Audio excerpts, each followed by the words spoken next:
지난주 19장 본문에 우리 예수께서 예루살렘에 입성하는 그러한 모습을 보았습니다. 예수님은 예루살렘에 멸망하실 것을 미리 보시고 우셨습니다. 그리고 성전 안에 들어가셨는데 거기서는 또 크게 분노하셨죠. 기도하는 집을 강도의 소굴로 만들었다, 이렇게 분노하시면서 그 장사하는 자들을 내쫓았습니다.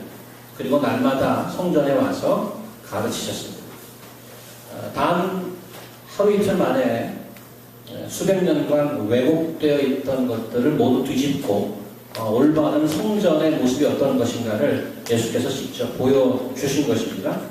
성전이란 하나님의 백성 기도하는 집이요 하나님의 말씀이 선포되는 곳이다, 이렇게 보여주신 것이죠. 예수께서는 당시 며칠만 있으면 이제 십자가의 형으로 죽임을 당할 예정이었습니다. It's only few days away. 근데 하나님의 이 아들로서 그것을 다 아셨지만 끝까지 자신이 이 땅에 내려오신 목적을 잊지 않고 일하신 것입니다. 그 마지막 순간까지 그가 무슨 일을 하셨나를 보면 무엇이 진정 하나님이 생각하시기에 중요한 것인가를 저희가 발견할 수 있습니다. 누가복음의 저자인 닥터 루크는 예수님의 예루살렘 사역을 의도적으로 이렇게 묘사하고 있는 것을 볼 수가 있는데, 지난주 본문의 제일 마지막 장면 한번 보시겠어요? 19장 47절 여기 나오나요? 19장 47절, 네, 48절. 조금 키울 수가 있나요? 네. 제가 읽을게요. 이게 지난주 본문의 마지막입니다. 뭐라고 되어 있냐면, 예수께서 그 마음에 변론하는 것을 아시고, 19장을 했는데 9장을 제가 잘못 드렸습니다. 9장이 아니고 19장입니다. 제가 읽을게요. 19장 47절 보면은 9절을 제가 잘못 드렸습니다. 예수께서 날마다 성전에서 가르치시니 대제사장들과 서기관들과 백성의 지도자들이 그를 죽이려고 꾀하되 백성이 다 그에게 귀를 기울여 들음으로 어찌할 방도를 찾지 못하였느니라. 성전 사역을 날마다 와서 가르쳤다, 이렇게 써머리하고 있는데, 그 성전 사역의 제일 마지막이 어딘가 하면 21장 37절입니다. 21장 37절 볼까요? 21장 37절에 다시 그 말을 반복하고 있어요. 예수께서 낮에는 성전에서 가르치시고 밤에는 나가 감람원이라는 것을 쉬시니 모든 백성이 그 말씀을 들으려고 이른 아침에 성전에 나아가더라. It's only a few days before he would be crucified. What he does every day in the temple is teaching. 마지막 순간까지 며칠 안 남은 그 시간에 무엇에 시간을 다 썼냐 하면 가르치셨단 말이에요. 저자 누가는 처음에 그렇게 19장 지난번에 가르치셨다고 얘기하고, 지금 성전 사역을 마무리하는 이 코멘트를 매일 와서 가르치셨다, 이렇게 마치 브래켓을 한 것처럼 그렇게 묘사하고 있습니다. 어제 새벽기도 때 윤시청재님이 말씀을 전해주셨는데, 그 본문 말씀이 디모데 후서 4장이었는데 그 중에 일부를 보면 이렇게 나와 있습니다. 이거는 사도 바울이 젊은 목회자인 디모데에게 부탁하는 말인데 이렇게 부탁하고 있어요. 너는 말씀을 전파하라. 때를 얻든지 못 얻든지 항상 힘쓰라. 범사에 오래 참음과 가르침으로 경책하며 경계하며 권하라. 때가 이르리니 사람이 바른 교훈을 받지 아니하며 귀가 가려워서 자기의 사역을 따를 스승을 많이 두고 또 그 귀를 진리에서 돌이켜 허탄한 이야기를 따르리라. 디모데 후서는 아시다시피 바울의 유서 같은 것입니다. 예수님이 오늘 누가복음에서 그리하셨던 것처럼 사도 바울도 마지막 순간에 젊은 디모데에게 남긴 말은 말씀을 가르쳐라 했습니다. 여러분 신앙생활 하신 지가, 교회에 나오신 지가 얼마나, 어떤 분은 짧고 아까 명호 형제 같은 경우는 얼마 안 나오셨지만 또 어떤 분은 평생 교회에 다니시는 분도 있을 것입니다. 말씀을 가르치고 말씀을 배우는 일을 하는 일이고 신앙생활하면 별 도움이 되나 이렇게 혹시 믿고 계시는 분이 있다면 오늘 말씀을 보고 change your mind, change your view 고치시기 바랍니다. 또 더 파워풀하고 효과적인 방법이 더 있지 않을까 그 생각이 굉장히 위험한 걸 아시기 바랍니다. 예수님과 사도들이 마지막 순간까지 했던 일, 성경에 이렇게 기록한 일에 대해서는 뭐라고 얘기할 수 있습니까? 6월절에 한 200만 명 모인다고 그랬습니다. 6월절을 지키기 위해서. 얼마나 좋은 기회예요. 200만 명이 한꺼번에 모이는데. 예수님 능력 있으시잖아요. 여러분들 장풍 알죠? 장풍을 몰아서 꼭 이렇게 할 필요도 없어요. 기 모을 것도 없어요. 한마디만 가시니까. 거기에 동물이 각종 동물이 한 20만 마리 있습니다. 그래서 한번 200만 명이 들어서 동물 20만 마리 하면 이제 동물 한번 확 쓰러뜨리게 하면 사람들이 얼마나 놀라겠어요. 그래도 말 안 듣는 놈 있으면 좀 까부는 놈 있으면 한 50명 정도 공중 부양시킨 거죠. 윤시청자가 끄는 거죠. 20m는 더 떠가 공중에 대롱대롱 한 10초만 한 50명 정도 띄워놓는 거야. 200만 명이 보게.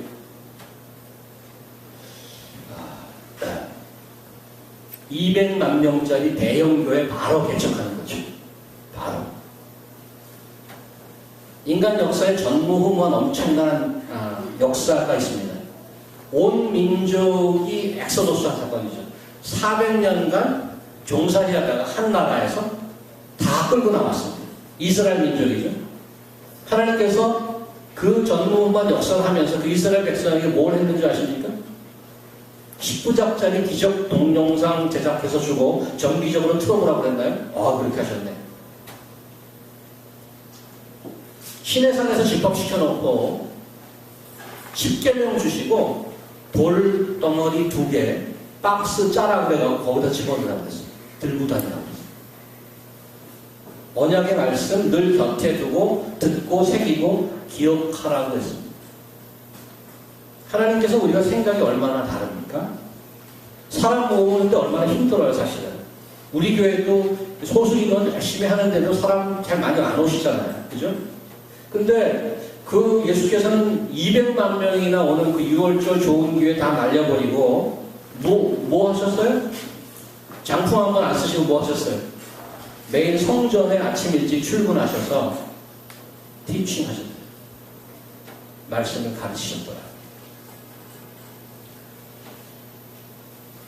예수님이 승천하면서 그 말씀과 기도에 전념하는 사도 11명 남겨놨습니다. 그리고 그 제자들은 우리에게 말씀을 남겨주셨습니다. 왜 이렇게 하실까요? 하나님께서. 여러분과 저는 모든 인간 할 거 없이 변하지 않는 존재입니다. 변할 가능성이 없는 존재입니다. 시중에 100% 감동 스토리, 100% 감동 동영상 인터넷에 널려 있습니다. 널려 있어요. 그거 보고 회개하고 삶이 변했다는 사람 저는 아직까지 못 봤습니다. 근데 제 인생에 몇 안 되는 변한 사람들이 있습니다. They knew before and after. Before and after가 확실히 다른 사람들은 분명히 제가 알고 있는데 그 사람 한 사람도 예외 없이 how they are changed because of the words of the gospel. 하나님이 전해주신 그 말씀 때문에 변한 사람 말고 변한 사람 본 적이 없어요. 저도 조금 변하긴 했어요. 그거 말고 다른 걸로. 군대 갔다 오면 좀 변하더라고요. 약발 3개월 가다 3개월. 3개월 동안 집 정리하고 뭐 옷 각 잡고 집안에 있는 그 옷장 다 꺼내갖고 다 엎었어요. 이게 지금 이 집이야 이게? 3년 동안 맞으면서 훈련 받으니까 집에 있는 거 빤스부터 해갖고 다 각을 딱 잡아갖고 두부같이 그렇게 해놨어요. 제가 지금은 시켜도 안 하죠.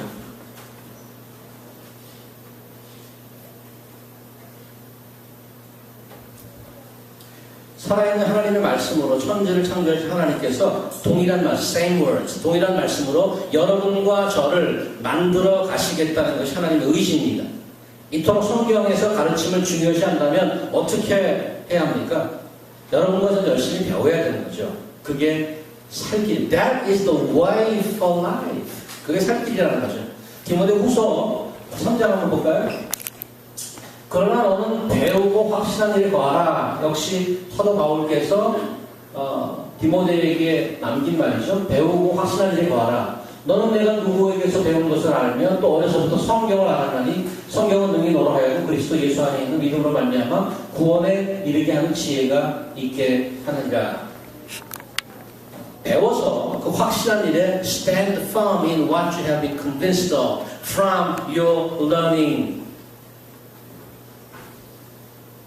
수백 년간 지속되어 오던 성전 시스템을 다 뒤집고 매일 성전에 나와서 가르치시기 시작하자 유대교 종교 지도자들이 함께 몰려오죠. 2절 보시면 1절 보시면 예수께서 성전에서 백성을 가르치시며 복음을 전하실세 대제사장과 서기관들이 장로들과 함께 가까이 와서 말하며 이르되 당신이 무슨 권위로 이런 일을 하는지 이 권위를 준 이가 누구인지 우리에게 말하라. 보시다시피 오늘 본문의 이슈는 누가 권위 있는 자인가, 예수님과 종교 지도자들 간의 그 갈등, 크래쉬, 어서오세요 지휘자님, 크래쉬를 다루고 있습니다. 더 쉽게 말하면 오늘 본문의 제목으로 나왔듯이 영어로 제가 그렇게 써놨는데 Who is the boss? 누가 도대체 보스인가? 이것에 대한 말씀입니다. 이 당국자들이 몰려올만 하죠. 질문도 던질만 합니다. 갑자기 엉뚱한 사람이 하나 나타나더니 자신들이 수백 년간 홈그라운드라고 믿고 활동하던 거기에 성전에 들어와서 난리를 치고 있는 거 아닙니까 지금? 그러니까 물어봐야죠. 전직 저기 시골 출신의 목수 출신이라는 자가 성전에서 This is my house 이렇게 얘기하고 다닌단 말이죠. 자기 집처럼 와서 청소도 하고 자기 집처럼 온 사람에게 가르치고 있단 말이죠. 그래서 묻는 겁니다. 당신 도대체 누구야? 여기가 어딘 줄 알고? 아니 집회 허가는 받았나? 여러분들 이제 결혼하고 미국에서 아기를 가지시면 학교 갈 일이 좀 생깁니다. 미국에서는 초등학교에 거기 들어가는 것도 쉽지 않습니다. 부모로서 거기 들어가는 게 쉽지 않단 말이에요. 의사 체크업이 있어서 저희 아이들을 평소보다 좀 일찍 픽업할 일들이 생깁니다. 문에 들어가면 제복을 입은 시큐리티 가드가 딱 버티고 있습니다. 거기 문에 아이디 써 있어요. Photo ID required 이렇게 써 있어요. 그 포토 아이디 없으면 아예 들어가지도 못해요. 그 포토 아이디 꺼내가지고 라이선스 판에서 보여줍니다. 그래서 그거 다 적어요. 디테일하게. 다 적고 거기다가 사인하면 그때서 사무실에 전화해줘. 무슨 일이라고 물어보고 그 사무실에 들어갑니다. 사무실에 들어가면 책이 하나 또 있어요. 거기 가면 우리 아이 이름 적고 시간 적고 이유 적고 자기 사인해야 돼. 그리고 사무실 직원에게 설명해야 그때 교실로 전화해줘요. 좀 의심스러우면 전화 안 해줘. 그리고 저기 그 서랍에 가서 막 뭘 뒤져요. 이 사람이 뭐 하나 보면 입학할 때 썼던 그 학생 카드가 있는데 거기 부모가 사인하는 거 있거든요. 그 사인과 지금 내가 한 사인과 대조를 해요. 정말 부모 만다. 그래서 학교에 가는 모든 방문자는 철저하게 학교의 권위에 순종하지 않으면 방 하나 이동하기가 어렵습니다. 오늘 본문 이전에 나오는 대제사장과 서기관 장로들이 예수께 한 질문은 마치 신분증 좀 내봐 이런 거나 마찬가지입니다. 이들의 질문은 자신들이 성전을 컨트롤하는 당국자인데 넌 뭐냐? 민증 좀 까봐라 이런 거죠. 로마에서 받았어? 갈릴리에서 받아왔어? 다른 지역 회당장 편지나 들고 왔는가? 인베스티게이트 조사하는 거죠. 예수께서는 그 질문에 대한 대답 대신 늘 자주 하시는 방법이 있죠. 질문을 다시 던지면 4절 이렇게 나오죠. 3절 대답하여 이르시되 대답하여 이르시되 나도 한 말을 너에게 물으니 내게 말하라. 요한의 세례가 하늘로부터냐 사람으로부터냐? 참 기가 막힌 반응 아닙니까? 예수께서 던진 4절의 이 질문은 2절의 질문, 종교 지도자들의 질문의 그 본질과 동기를 캐는 거였습니다. 이 4절의 질문의 대답을 정확히 하면 사실은 자기들이 물었던 그 질문의 답이 될 수 있습니다. 종교 지도자들이 던졌던 질문은 is kind of 주관식 문제입니다. 누구에서 이 권위를 받았는지 우리에게 말하라. 주관식 문제를 예수님께서는 객관식으로 바꿨어요. 1번 하늘에게서, 2번 사람에게서 이렇게. 선다형 객관식으로 바꾼 겁니다. 이들이 예수님을 취조하고 조사하러 왔다가 역으로 조사당하는 꼴이 됐습니다. 왜냐하면 그 예수님에 대한 자신들의 질문이 자신들이 누구라는 것을 밝혀주기 때문에 그렇죠. 세례 요한에 대한 그 권위를 물어본 이유가 뭡니까? 세례 요한은 메시아의 오심을 예언하는 마지막 선지자였습니다. 제가 스크린에 못 올렸는데 잘 들으십시오. 16장 16절에 보면 이렇게 나와 있습니다. 율법과 선지자는 요한의 때까지요. 그 후부터는 하나님 나라의 복음이 전파될 사람마다 그리로 침입하느니라. 요한이 성경에서는 John the Baptist is the last of prophets. 온 구약을 conclude하고 terminate하는 사람이 존 더 바프티스트였습니다. 원래 프로페트의 임무는, 선지자의 임무는 메시아를 prophesy, 메시아를 예언하는 것인데, 오늘 존 더 바프티스트가 that he was the last one who did that job. 그렇죠? 그 다음에 3장을 가보면 예수 그리스도의 오심을 안내한 forerunner 맞죠? 3장 15절 제가 있습니다. 15절 17절에 이렇게 나와 있습니다. 백성들이 바라고 기다림으로 모든 사람이 요한을 혹 그리스도인가 심중에 생각한 요한이 모든 사람에게 대답하여 이르되 나는 물론 너에게 세례를 베풀거니와 나보다 능력이 많으신 이가 오시나니 나는 그의 신발끈을 풀기도 감당하지 못하겠노라. 그는 성령과 불로 너에게 세례를 푸실 것이요 손에 피를 들고 자기의 타작마당을 정하게 하사 알곡은 모아 곡간에 들이고 쭉정이는 꺼지지 않는 불에 태우시리라. He is prophesying the Messiah is coming who is much more powerful than I am and he is come as a judge. 그분이 이제 오실 건데 자기보다 강력하고 불로 세례를 내리시고 이제 온 세상을 심판하러 오실 분이다.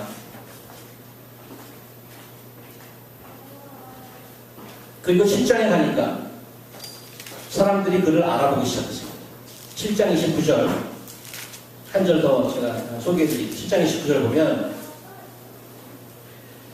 모든 백성과 세리들은 이미 요한의 세례를 받은지라 그 말씀을 듣고 하나님을 의롭다 하되 이미 요한이 하나님으로부터 온 선지자라는 것을 백성들은 인지하고 인정했습니다. 30절 바리새인과 율법교사들은 그의 세례를 받지 아니하므로 그들 자신을 위한 하나님의 뜻을 저버리느니라. 이미 they refused the authority of John the Baptist while the ordinary people they accept and they were baptized by John.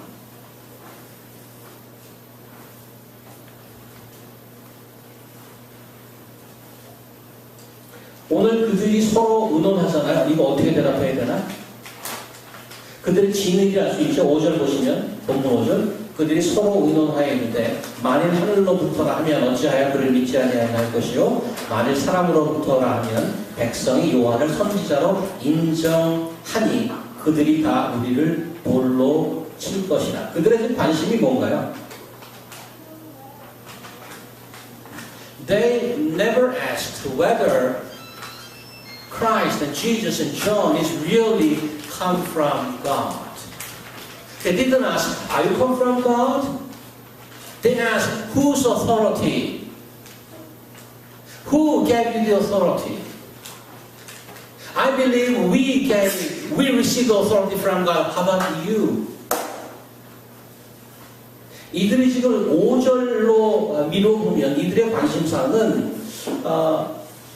진리냐 아니냐, 받아들이느냐 안 받아들이느냐 그런 판단의 문제가 아니라 내가 그 사람을 인정하느냐 인정 안 하느냐의 마음의 문제라고 얘기하는 것입니다. 자기들이 인정 못하겠다는 거예요. 인정하면 왜 인정 못하죠? 인정한다는 것은 자기들이 그동안 향유하고 누리고 있었던 그 권위에서 내려와야 한다는 것을 의미하기 때문에. 제가 오래전에 한국을 떠나서 호주 유학을 갔습니다. 그때는 직항 편이 없어서 4번인가 갈아탔어요. 태국, 싱가포르 뭐 이래갖고 하여튼 비행기도 한 3개인가 4개 탔어요. 30시간인가 토탈 해갖고 지금은 10시간이면 가는데 도착을 했어요. 도착한 날이 썬데이였어요. 주일날이었어요. 제가 가니까 저희 이모님이랑 저희 이모님이 나가시던 교회 목사님이 저를 픽업하러 오셨어요. 근데 그날 주일이잖아요. 그 얼마나 황송한지. 근데 호주에 있던 한인 교회들도 호주 교회를 빌려 쓰기 때문에 오후 예배를 드려서 제가 오전에 도착했기 때문에 나올 수 있으셨다고 해도 미안하잖아요. 그래서 집에 가서 짐을 내리고 바로 교회로 출발해서 예배를 잘 드렸어요. 근데 비행기 타고 왔으니까 제가 좀 피곤하죠. 회원자매님 어서 오십시오. 그래서 예배가 끝나고 친교 시간 잘 하고 집에 가서 좀 쉬어야 되겠다. 이번에 집에 가서 졸린데. 근데 저를 데리고 딴 데 데려가더라고요. 사촌nu님이. 성가대 연습실을 데려가는 거예요, 저를. 그래서 여기는 왜 데려가나? 내가 영락교회 성가대 출신이라고 찬양대 하라고 그러나 근데 그날 제가 성가대 지휘자로 임명됐습니다. 당일날.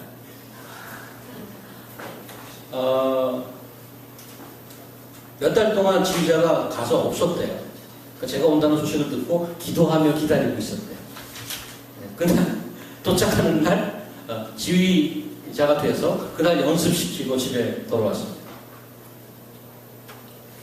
당시 가기 전까지 저는 서울영락교회에서 찬양대 한 10년 정도 경험이 있었습니다.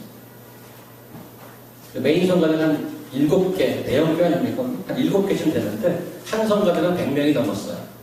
제가 있던 그 성가대도 호산나 찬양대 성가대에도 한 100명 되는데 그 중에 100명 중에 음대생이 한 10명, 음대생이 30명 돼요. 30%가 음대생. 성가대가 워낙 크다 보니까 그 성가대 내에 스몰 그룹으로 활동들을 많이 했어요. 그래서 그 중에 한 3, 40명 모여서 한 달에 한 번씩 연습해서 고원 가고 병원 가고 이렇게 찬양을 불러주는 그런 사역을 했는데 그때 제가 거기서 지휘했어요.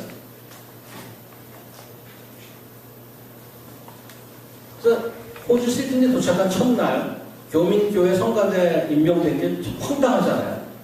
근데 마음의 한구석에 대영락교회 출신인데 이 정도면 하겠어. 감당해줘야지. 그러고 나서 연습을 잘 시켰고요.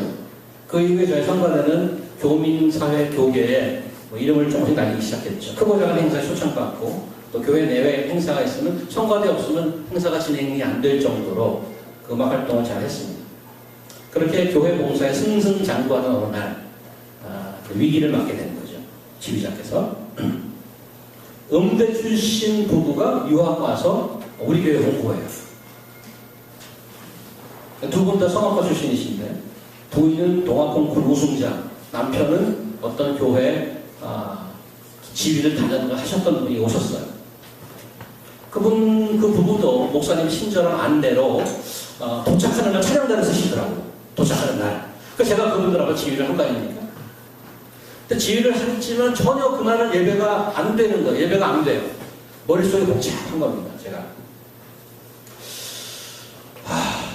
제 전공자가 오셨는데 아마추어가 성가대를 계속 해야 되는 것인가? 안 해야 되는 것인가? 대영락교회 메인 성가대 10년차 정도면 한국 중소교회 지휘자 뺨치지. 계속 지휘를 해볼까? 그 사람 노래는 잘하는데 찬양들을 잘 만들어볼까? 아니면 지휘봉을 넘겨줄까? 예배가 끝나고 친교 시간이 끝나고 성가대 연습 시간이 됐습니다. 마음의 정리를 하고 그 남편분을 내려오라고 해서 여기서 지휘봉을 딱 줬습니다. You are the conductor from now on. 근데 그걸로 끝이 아니더라고요. 마음속에 갈등이 또 있어요. 내가 전직 지휘자인데 고문으로 있으면서 이들을 조금 좀 컨트롤 해볼까? 아니면 그 밑에 들어가서 찬양들을 계속 해야 되는 건가? 지휘자가 우리 시쪽에 앉아서 목청을 높여서 찬양하는 게 좀 꼴이 아니지 않을까? 뭐 이런 생각을 잠깐 하다가 사실 정리하고 그 시간 이후로 찬양대로 그분이 떠날 때까지 섬겼습니다. 하나님의 권위를 인정하고 하나님을 섬긴다는 것은 보이는 인간 관계에서 권위를 인정하지 않으면 어렵습니다. 인간 관계 중에 그분이 공식적인 임명된 지휘자가 아니었지만 in reality he has already authority 음악을 전공했던 권위자였습니다. 그것이 업이었던 사람이었어요. 저는 잠깐 갈 때 됐지만 그분에게 권위를 넘겼습니다. 실제 종교 지도자들의 답이 무엇이죠? 어디로부터인지 we don't know. 정말 몰라서 그럴까요? Do you think they will? I'm not really sure. Where John the Baptist come from? 왜 I don't know, we don't know라고 했어요? 이유는 한 가지. 그 권위의 자리에서 내려오신 것. 우리는 사실 살아가면서 얼마나 많은 걸 알고 있나요? We know very much. 문화면 문화, 경제면 경제, 예술이면 예술, 정치면 정치. 무슨 얘기를 해도 얼마나 사람들이 많이 하는지 줄줄줄 나와요. 어제 어느 모임에 갔었는데 저는 경제에 대해서 아주 쥐약이거든요. 다우존스 얘기만 계속하는 거야. 다우존스는 뭐예요?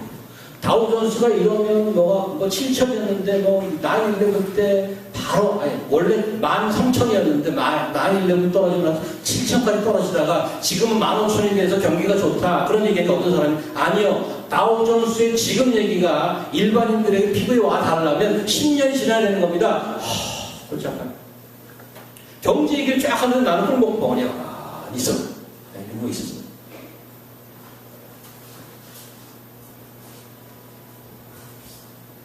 우리 뭐 얘기하면 빠삭하게 다 알잖아요. 오자룡, 남자의 품격, 장동건, 형애교, 드라마 얘기하면 바로 다 빼고 있잖아요. 결론까지 다 예상하고 있어요. 지금 다 중간쯤 하는데. 그분의 신앙에 대해서, 예수님에 대해서 물어보면 뭐라고 그래요? I'm very sure, I'm very sure. 예수님의 관계와 예수님의 가르침에 대해서 물어보면 바로 꼬리를 내리는 듯 한단 말이죠. 그렇게 모든 걸 다 아는데 예수님 얘기만 하면 I'm very sure. I don't know. 정말 몰라서 그럴까요?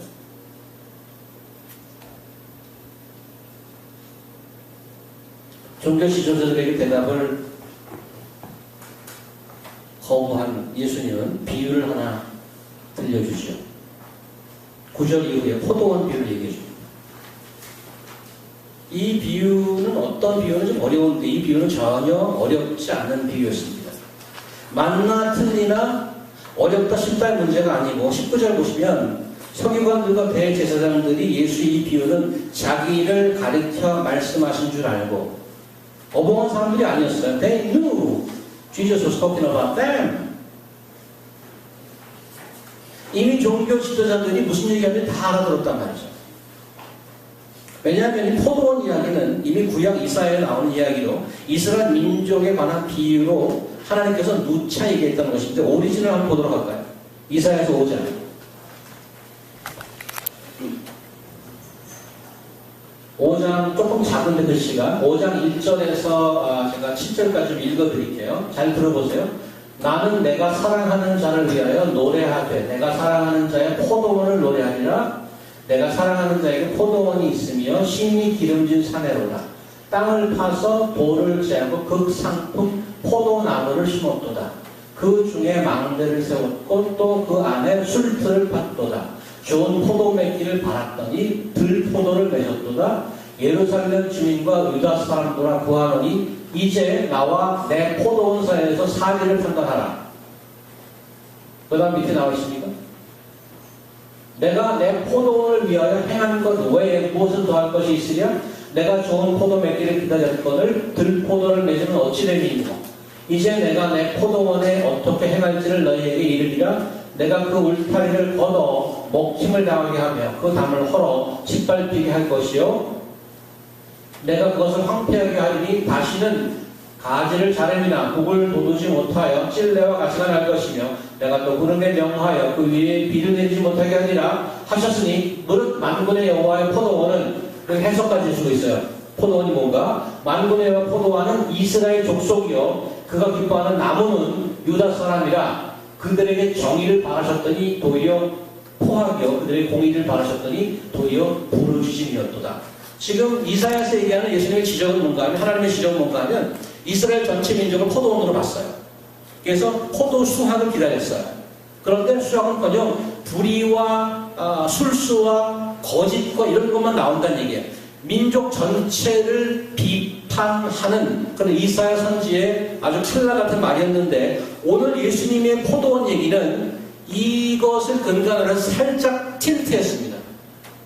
예수님이 비판하는 것은 이스라엘 백성 그 포도원을 잘 감당하라고 권세, 책임을 주었던 종교 지도자들에 대한 지적이었습니다. 소출을 원하려고 종을 보냈더니 종은 누구예요? 프로페트들이죠. 종은 선지자들이죠. 선지자를 보냈더니 선지자를 때려서 보냈어요. 잘 보십시오. 10절 보니까 때가 이르면 포도원 소출을 얼마 바치게 하려고 한 종을 농부에게 보내니 농부들이 종을 몹시 때리고 거저보냈거든. 하나님의 종 선지자들이 가서 뭔가를 요구했는데 맞고 왔어요. 두 번째 다시 다른 종을 보내니 그도 몹시 때리고 한 가지 말이 더 붙었어요. 능욕하고 거저보냈거든. 영어로 보니까 shamefully 그랬습니다. 말로 어뷰즈하고 때리지만 않았어요. 말까지 막 하고 능욕하고 보냈단 말이에요. 세 번째 다시 세 번째 종을 보내니 이 종은 어떻게 했어요? 상하게 했어요. 그냥 대충 때린 게 아니고 완전 불구를 만들어 버렸죠.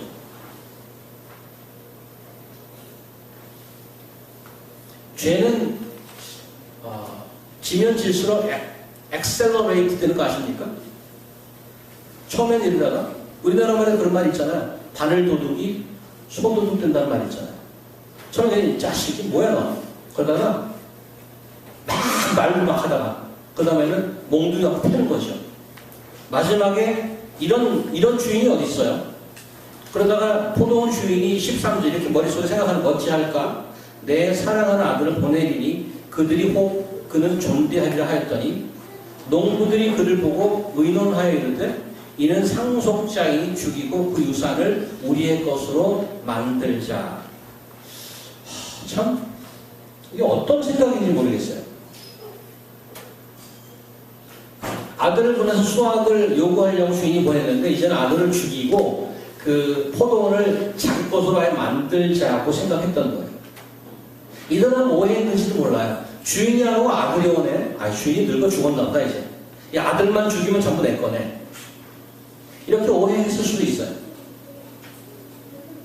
이 35절 포도원 밖에 내쫓아 죽였느니라. 그런즉 포도원 주인이 이 사람들을 어떻게 하겠느냐? 와서 그 농부들을 진멸하고 포도원을 다른 사람에게 주리라. 오늘 그 본문에 제가 이제 줄을 이렇게 쳐놓은 거 있는데 이유를 설명드릴게요. 사실 대제사장들과 서기관들과 장로들은 원래 예수님의 오디언스, 예수님의 가르침의 청자, 오리지널 오디언스가 아니었습니다. 1절 보시면 하루는 예수께서 성전에서 백성을 가르치신다고 그랬어요. 그런데 대제사장과 그들이 몰려온 것입니다. 그리고 그들과 랠리, 대화를 하시다가 그들에게 대답하지 않고 9절 보시면 이 비유로 또 누구에게 얘기했어요? 대제사장들에게 얘기한 것이 아니고 백성들에게 얘기하고 있습니다. 이게 두 가지로 해석이 가능한데 예수님께서 완전히 종교 지도자를 배제하고 있는 것입니다. 왜 그러냐면 It's too late. For them to change, it's too late. 굉장히 슬픈 얘기죠. 두 번째는 이 포도원 이야기, 그 종교 지도자들이 잘못했다는 그 이야기는 It's not just their story. It could be your story as well. 포도원 비유는 it tells us fundamental question. Do you believe your life is yours? 지금 내가 살아가고 있는 나날들, 내가 일하고 있는 것들, 내 몸, 내 인텔리전스, 내 교육, 내 인생, do you believe that is yours?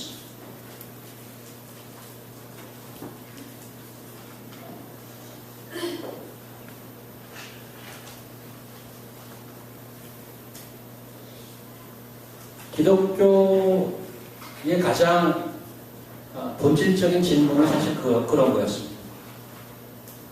그 문제는 놀랍게도 하나님이 세상을 창조하자마자 불거져 나왔던 문제이기도 합니다. 모든 것을 부족함 없이 다 주시고 인간을 창조해 주셨잖아요. 그리고 하나님이 천지 창조하시고 평가한 이벨리에이션이 뭐였어요? This is good.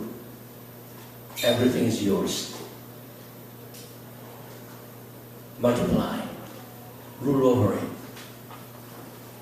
하나도 부족함이 없는 그 에덴 동산. 거기에서 이런 아이디어가 생각나는 거죠. 왜 저 선악과는 따먹지 말라고 그랬지? 사탄이 뭐라고 유혹해요?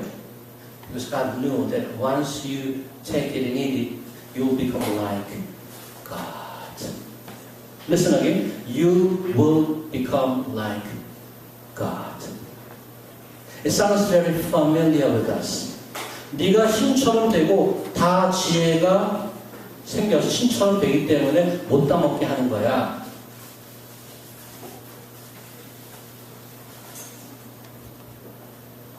New Age 사상의 신봉자에는 셜리 맥클레인이라는 여자가 있습니다.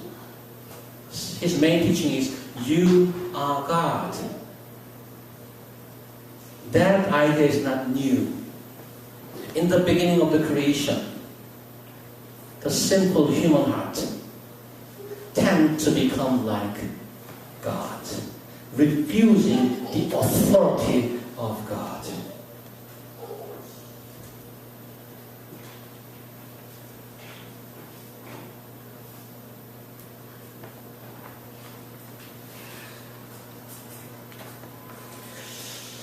용서를 구하고 들으시기 바랍니다.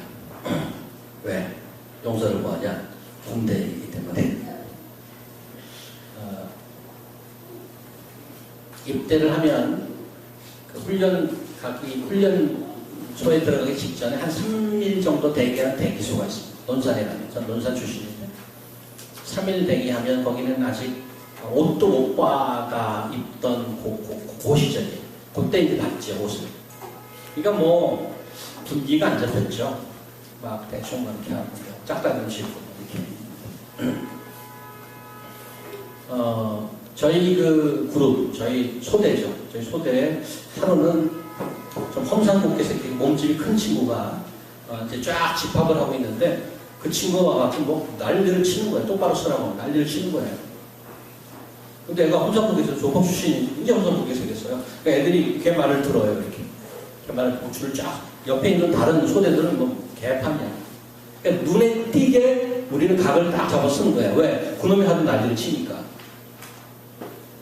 저쪽에 이제 그 훈련소를 주관하는 사병이 이렇게 둘이 이렇게 오더라고요.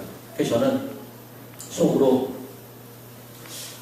우리 그룹이 이 모임에서 워낙 차이가 나서 얘가 좀 칭찬을 좀 받을 것 같다는 생각을 했어요.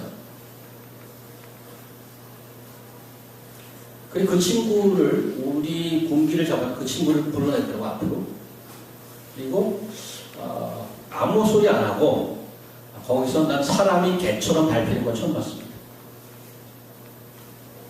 죽지 않을 정도로 아무데나 앞에 두 사람이 한 놈을 놓고 아주 그냥 떡이 되도록 패더라고요. 그러면서 하는 소리가 있어요. 네가 뭔데 공기를 잡어? 그때 그거 딱 드는 생각이 있었어요. 와, 이 authority라는 것이 주어지고 안 주어지고가 이렇게 차이 나는 거구나. 그날 이후로, 그 순간 이후로 그 친구들이 어떻게 되는지 아세요?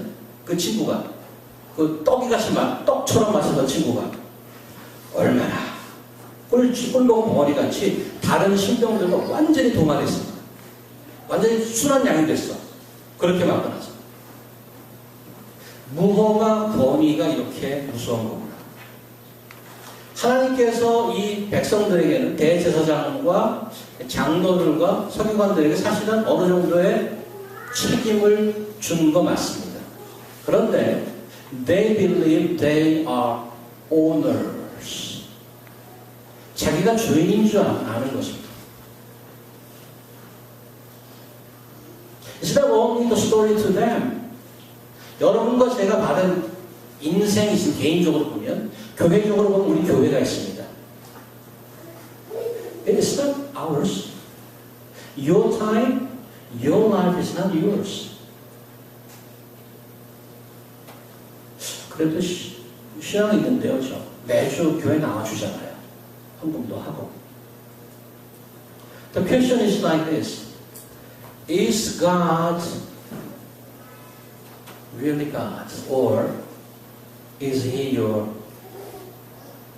helper? 도움이. 여러분이 필요할 때 불러내는 도움인지, if He really God to you.